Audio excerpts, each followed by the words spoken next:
Estudiantes, en este corto video vamos a dar el alcance acerca de la NIC 10, hechos ocurridos después del periodo sobre el que se informa. El propósito de este video es que ustedes puedan diferenciar cuáles son los hechos que ocurren después del balance que implican y cuáles son los hechos que no implican ajustes a los estados financieros. El objetivo de la NIC 10 es prescribir cuándo una entidad debería ajustar estados financieros por hechos ocurridos después del periodo sobre el que se informa, y asimismo prescribe qué información se debe revelar. El alcance de la NIC 10 es aplicable a toda a la contabilización y a la información a revelar correspondiente a los hechos ocurridos después del periodo sobre el que se informa.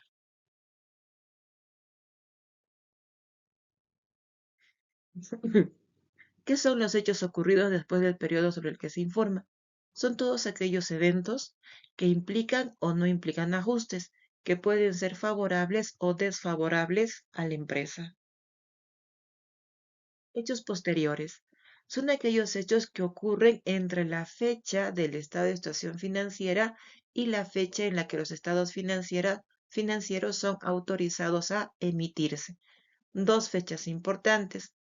La fecha final del estado financiero, en nuestro caso sería diciembre 31, y la fecha de autorización de los estados financieros. Cuando existen hechos entre ambas fechas, se tiene que evaluar si esos hechos van a originar ajuste o no van a originar ajuste. La autorización de los estados financieros, la fecha de autorización va a depender de cada empresa.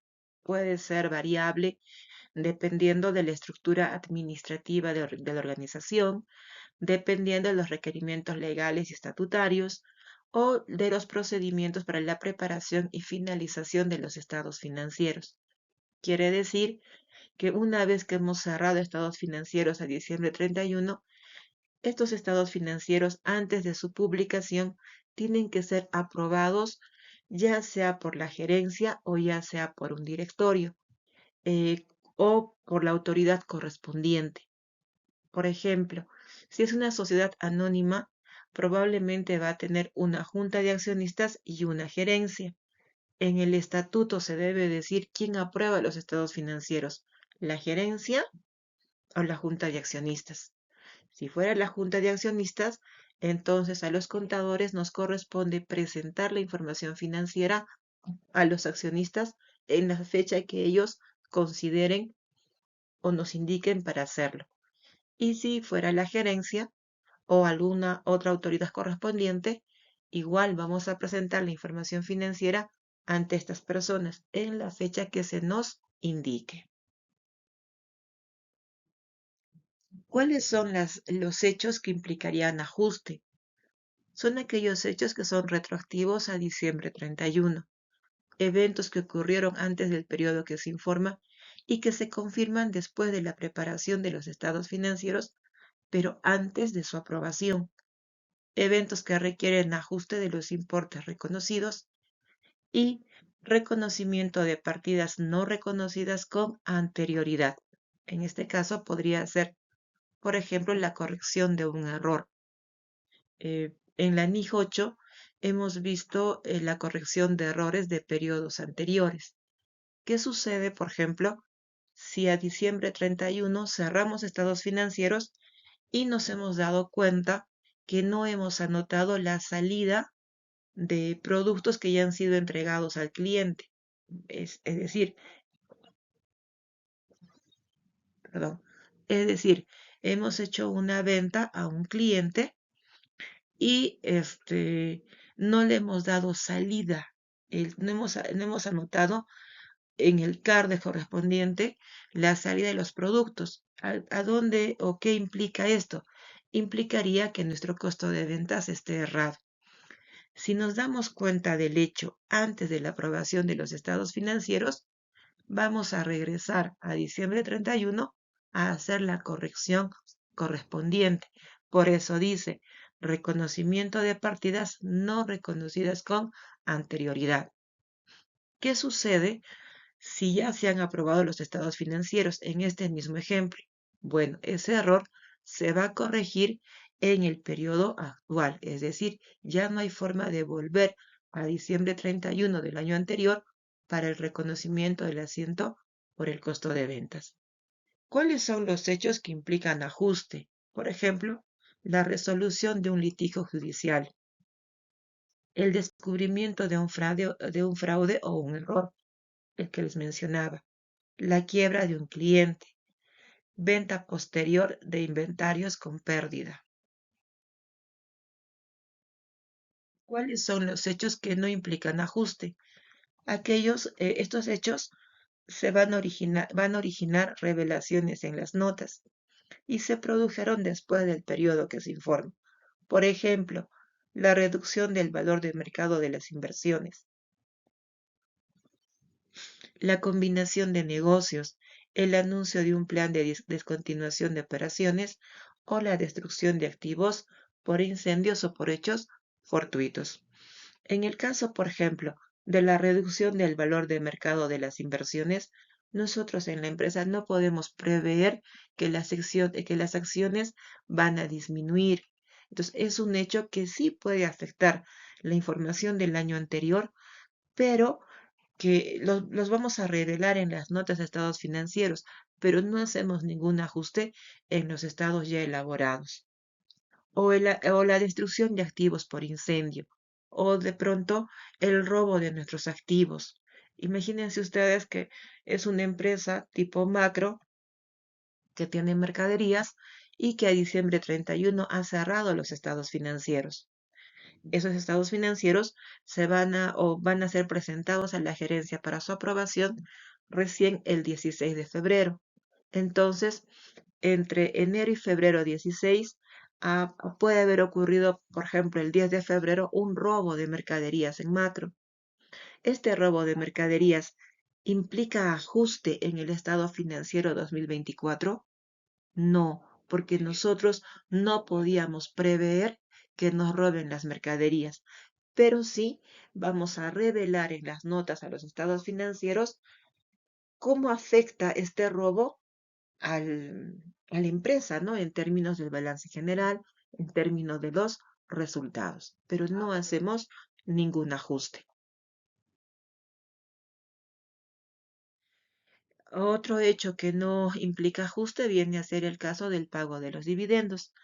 Si la gerencia de la empresa o el directorio de la empresa decide hacer la distribución de dividendos después del periodo sobre el que se informa, estos dividendos no se reconocen como pasivo al final del periodo, pero sí se revelan en las notas a los estados financieros. Si la gerencia, otro hecho que no implica ajuste, si la gerencia determina después del periodo sobre el que se informa, por ejemplo, la liquidación, el cese o el cierre de la empresa por alguna otra alternativa, entonces los estados financieros no se van a elaborar sobre la hipótesis de empresa en marcha.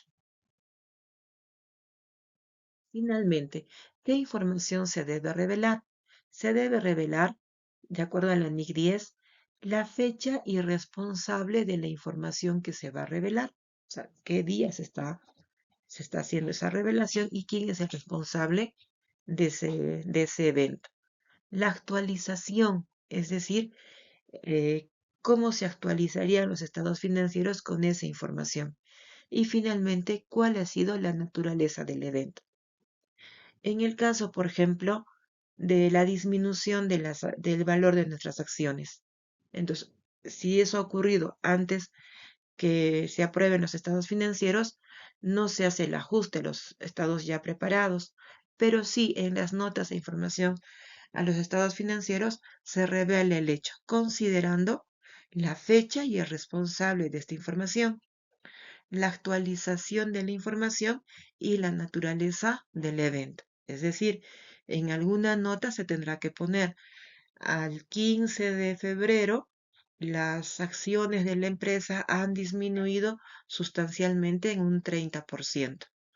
Responsable de la información, el gerente general, y la actualización del valor de las acciones vendría a ser de 100 soles a 70 soles. Aquí tenemos un ejemplo. Dice, después de cerrar los estados financieros anuales, a diciembre 31, una empresa enfrenta un litigio importante que se presenta en enero del año siguiente. Dado que el litigio no era conocido ni se podía predecir al momento del cierre, no se deberán ajustar los estados financieros. Sin embargo, debido a su importancia potencial para los inversores y otras partes interesadas, la empresa debe proporcionar información detallada sobre el litigio en las notas a los estados financieros. Este es un ejemplo donde no hay ajuste a los estados financieros, pero sí hay revelación en las notas a estos documentos. Vamos a suponer con este mismo ejemplo que la empresa sí conocía sobre el litigio, es decir, la empresa a diciembre 31 ya tenía conocimiento sobre el litigio, pero no provisiona. Es decir, si es un litigio por un conflicto con un trabajador, por ejemplo, el trabajador ha sido despedido de la empresa de manera injustificada. Entonces, obviamente el trabajador se va a quejar a SUNAFIL o se va a quejar al ministerio. Eso pudo haber pasado en octubre del año anterior, antes del cierre de los estados financieros. Entonces, ¿qué sucede?